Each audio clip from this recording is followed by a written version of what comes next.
Hello, everyone. It's MsBThatsMe, and today we have Miss Claressa Shields, and she is upset because she was out at the BET Awards with that lady's husband,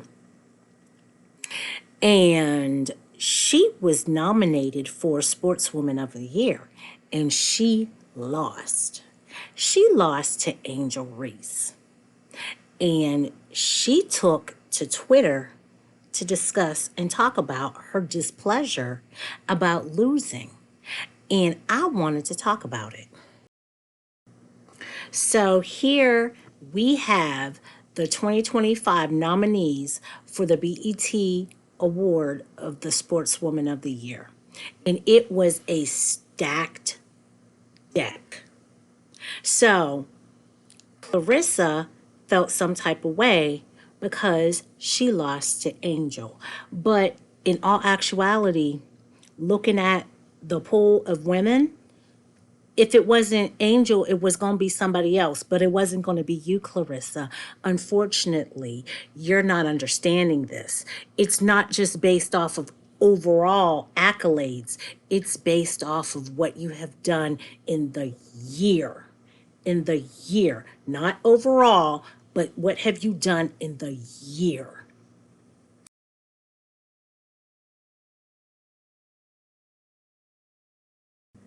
So Claressa took to Twitter and she said, still don't know how I didn't win the Sportswoman of the Year for the at BET Awards, but congrats to Angel Reese and all the other nominees.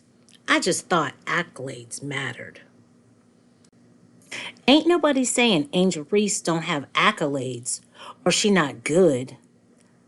I'm saying I thought the person with the most accolades and accomplishments would win the award. I'm Team Angel Reese. But let me go ahead and make up for missing 2 days of grinding at the gym to attend all this BET stuff. I defend my undisputed heavyweight title July 26th.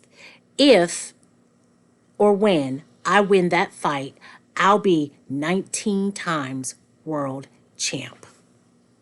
Get your tickets at Ticketmaster.com.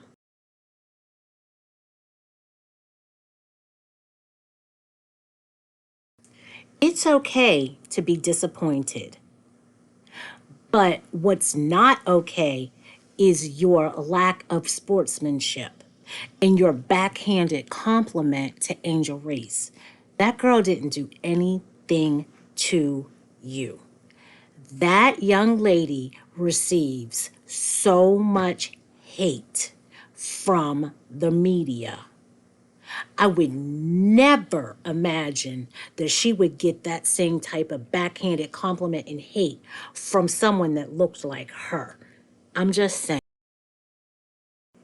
So Claressa Shields has won 2 heavyweight titles. That's amazing. She knocked folks out. I'm not going to say too much about the sister. I love her. But let's talk about Angel Reese, the Sportswoman of the Year, and why she deserves to be that. When we talk about Sportswoman of the Year, we're not just talking about points, rebounds, or wins. We're talking about legacy, impact, influence, and no one embodied that more in 2024 than Angel Reese. In a time where athletes are brands, Angel Reese is a movement. She signed a groundbreaking deal with Reebok, and she's the face of their basketball revival and has the backing from legends like Allen Iverson and Shaq. She has her own collection, one of the few women in the game with the signature shoe. That's generational impact. Then there's the Reese's collaboration, probably the most perfect branding collab of the year. She turned her last name into fashion, into having 4 different variations of the box of Reese's Puffs, and people ate it up, literally. While others talked about investing in women's sports, Angel put money on the table, becoming an owner of DC Power FC. At 22, she wasn't just playing in leagues, she was building them. She launched her own podcast, Unapologetically Angel.